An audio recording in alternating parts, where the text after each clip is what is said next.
आइए सुभाष महतो की तरफ से 101 रुपया का न्यौछावर है। मैं भोलेनाथ से उनके सुखी जीवन की मंगल कामना करता हूँ। मैं कब से सोच रहा था सुल्तानगंज जाएंगे, हम सब ये सोच रहे थे सुल्तानगंज जाएंगे। हर करके गागर में चलने आएंगे।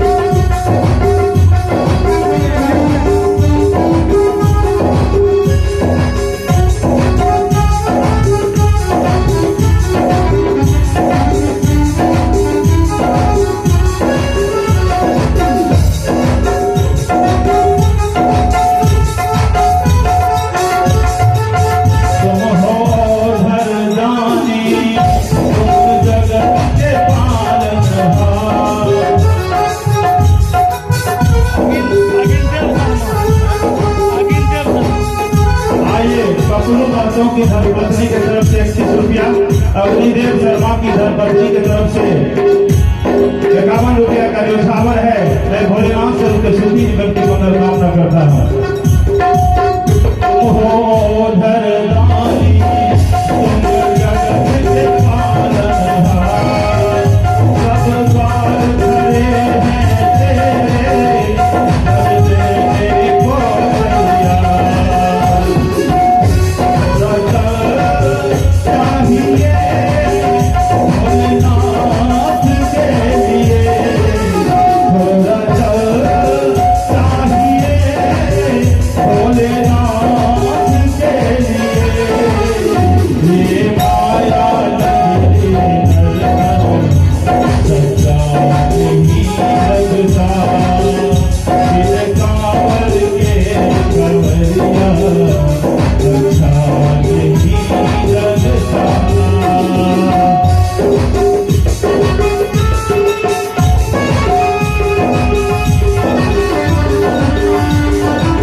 रामदेव महतो की तरफ से 101 रुपया का न्यौछावर है।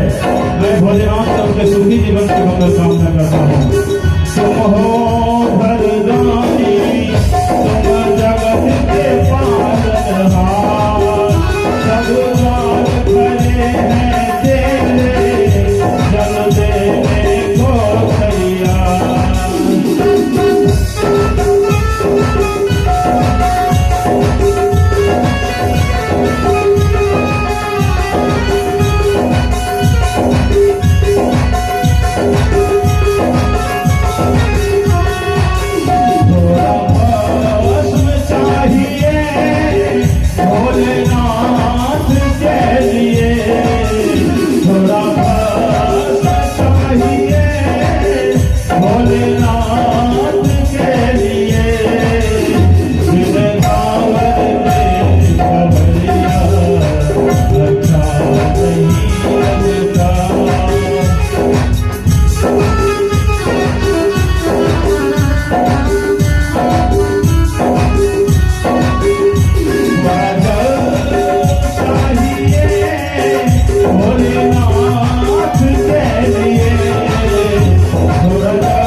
जब जाते हैं मनसा देवी अथक प्रयास करती है, वह भक्ति नहीं करता है। वह कहता है कि मैं महादेव का भक्त हूँ। अथक प्रयास करने के बाद 6 पुत्र उसका दस लिया जाता है, मर जाते हैं। उसके बाद क्या होता है, उसकी पत्नी के गर्भ में एक बालक रहता है और एक साहा नाम का एक मित्र है उसका, उसकी पत्नी भी गर्भवती है। जब गर्भवती रहती है तो दोनों दोस्त मिलते हैं, उसी क्रम में कहते हैं कि अगर तुम्हें पुत्र होगा हमें पुत्री होगी, तुम्हें पुत्री होगी हमें पुत्र होगा, तो दोनों मित्र समधि के रूप में बन जाएंगे। इसी प्रकार आगे बढ़ते हैं। बढ़ने के बाद क्या होता है, उसकी पत्नी को दर्शन देती है मनसा देवी कि अपने पति को समझाओ नहीं तो अनर्थ हो जाएगा। ऐसा ही किया जाता है। कमलू ठाकुर की तरफ से 21 रुपया का न्यौछावर है। मैं भोलेनाथ से उनके सुखी जीवन की मंगल कामना करता हूँ। तब जाकर के हो क्या करते हैं, एक पुत्र रत्न की प्राप्ति फिर होता है चंदू सौदागर को। उसका नाम लगन मुहूर्त जोग पर करते हुए विचार, अरे चंदू ने नाम रखा उसका बाला लखींद्र नाम रखता है उसका। और जब लखींद्र नाम रहता है, उधर साहा जी की भी पत्नी को गर्भ धारण था, उसको भी एक लड़की के रूप में प्राप्ति हुई है और उसका भी नामकरण हुआ है। उसका भी लगन मुहूर्त जोग पर करते हुए विचार, सभी संतों ने नाम रखा बिहुला उसका नाम। बिहुला के नाम से वह प्रसिद्ध हुई। उधर लखींद्र है, इधर बिहुला। एक दिन क्या होता है, उसकी पत्नी डरती है बहुत, क्योंकि सर्प के रूप में उसको दर्शन देती है। मनसा देवी डराती है, अपने पति से कहता है कि मुझे बहुत डर लगता है, आप मनसा देवी का बात मान जाइए। नहीं मानती है, मानते हैं बात। तब जाकर के क्या करते हैं, मनसा देवी नहीं चाहते हुए भी भोलेनाथ के आदेश से क्या करते हैं, आदेश जब होता है भोलेनाथ का, तो वह चंदू सौदागर क्या करता है, जाकर के एक पंडित को मंगवाते हैं, उसका जन्म कुंडली दिखवाते हैं।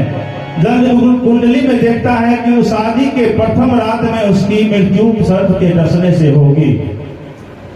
सर्प के डसने से शादी के ही रात में, प्रथम रात में उसकी मृत्यु होगी।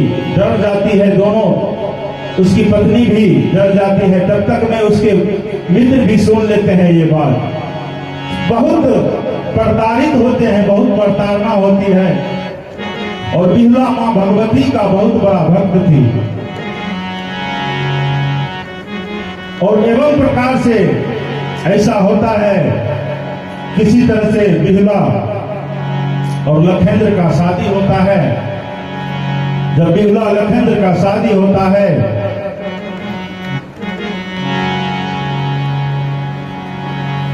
उसी रात में लोहा का जंजीर बनाया जाता है, घर बनाया जाता है। लेकिन विश्वकर्मा को कह करके मनसा देवी एक छिद्र बर्बा देती है उसमें। उसी छिद्र में जाकर के उस लखेंद्र को डस लेती है। मनसा नाक से डसवा देती है, उसकी मृत्यु हो जाती है। और उसकी मृत्यु होने पर बिहुला तड़प तड़प कर रोती है, रोने लगती है, बहुत रोती है। कहती है कि भगवान मुझे ये क्या हो गया माँ भगवती, मैं तो आपका उपासक हूँ। वह केला का नाव बनाती है, जगह जगह जाती है, बहुत तीर्थ जाती है और जाते जाते वह स्वर्ग लोक चली जाती है।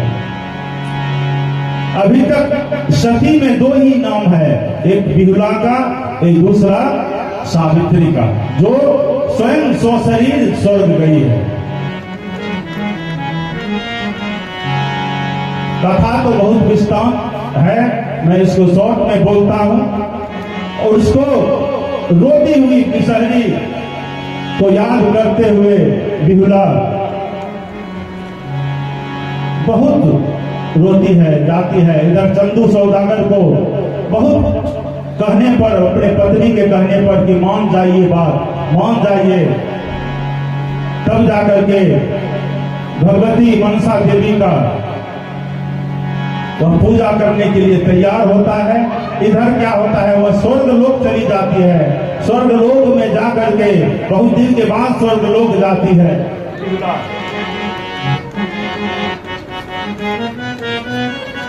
और बिहुला तरफ तरफ के रोती है, बहुत रोती है कि मैं भगवान, मैंने क्या कसूर किया जो मुझे शादी हुई और मेरी पत्नी की मृत्यु हो गई, मेरे पति का मृत्यु हो गया।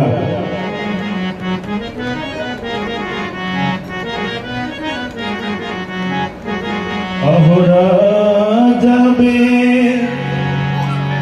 कौन जन्म के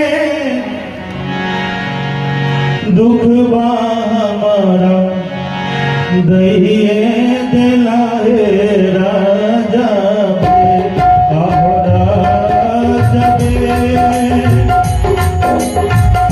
कौन जन्म के दुख बा हमारा दहिए जाबे।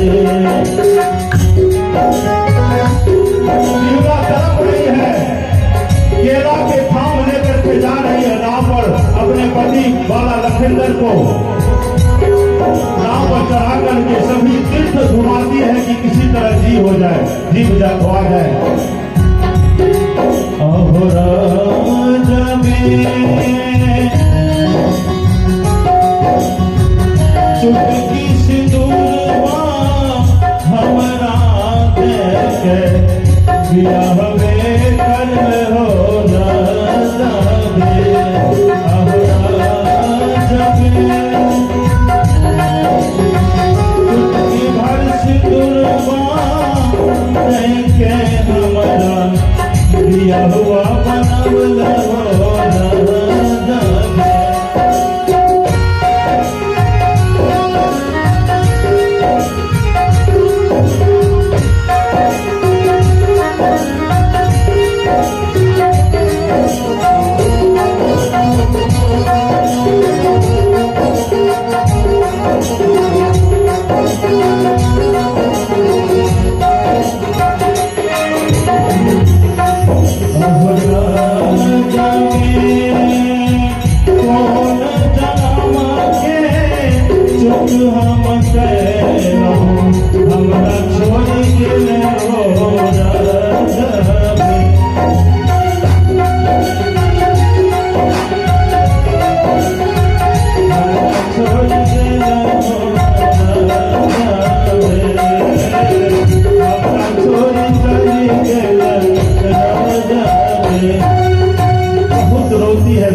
जाते जाते स्वर्ग लोक जाती है। स्वर्ग लोक में सभी देवता इंद्र, सभी स्वर्ग लोक नहीं जमलोक जाती है, जहां उनका पति है, जाती है यमलोक। यमलोक में जाकर के यमराज से प्रार्थना करती है, विनती करती है, बोलती है कि मैं यहाँ से नहीं जाऊंगी, जब तक हमारे पति को लौटाइएगा नहीं तब तक मैं नहीं जाऊंगी। इसी प्रकार से बहुत दिनों के बाद यमराज उन पर खुश हुए, माँ भगवती उन पर खुश हुई, माँ मनसा खुद आती है उनको लेकर के दोनों प्राणी को जाते हैं। उधर क्या करता है संत चंदू सौदागर, तलवार लेकर के भोलेनाथ के सामने में कहता है कि आज इतना दिन हो गया है, हमारे बेटा को ले जीवित करने के लिए गई है हमारी पुतहू, अगर आज शाम तक नहीं आएगा तो मैं अपना सर तलवार से काट लूंगा।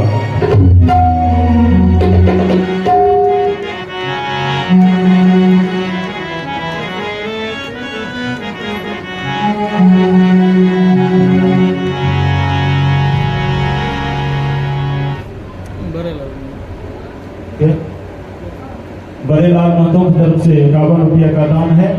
मैं भोलेनाथ से उनके सुखी जीवन की मंगल कामना करता हूँ।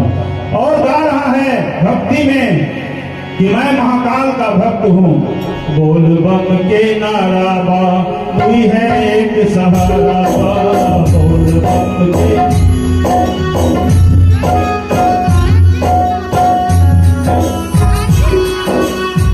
रंजित महतो जो कपड़ू महतो के पुत्र हैं, उनके तरफ से 101 रुपया का न्यौछावर है। मैं भोलेनाथ से उनके सुखी जीवन का मंगल कामना करता हूँ। हाथी ना घोड़ा ना कौन सवारी, हाथी ना घोड़ा ना कौन सवारी,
सहारा बा, बोल बम के नारा बा, ही है एक सहारा बा। हाथी ना घोड़ा ना पवन सवारी, हाथी ना घोड़ा ना पवन सवारी, तुम्हारी ए भोलेनाथ तुम्हारी बोल बम के नारा बा, ही है एक सहारा बा, बोल बम के नारा बा, ही है एक सहारा बा, बोल बम के नारा बा, ही है एक सहारा बा। बोल जय उमापति महादेव की जय। और क्या करते हैं, जब तक में आते हैं तलवार लेकर के अपना सर कलम करना चाहते हैं चंदू सौदागर, तब तक में सभी भोलेनाथ आते हैं, मनसा देवी आती है, उसकी पुतहू आती है सती बिहुला, बिहुला की को सती का उपाधि दिया गया। बिहुला आती है लखिंदर के साथ और सभी मिल करके मनसा देवी को स्थापित करते हैं और कहते हैं कि आज से भगवती विषहरी मनसा देवी की पूजा होगी, और उसी दिन से मनसा देवी की पूजा होने लगी। मैं बिहुला विषहरी का यह कथा आप लोगों भगवान भोलेनाथ के चरणों में रखा। अब 2-4 भजन भोलेनाथ का, उसके बाद आरती किया जाएगा।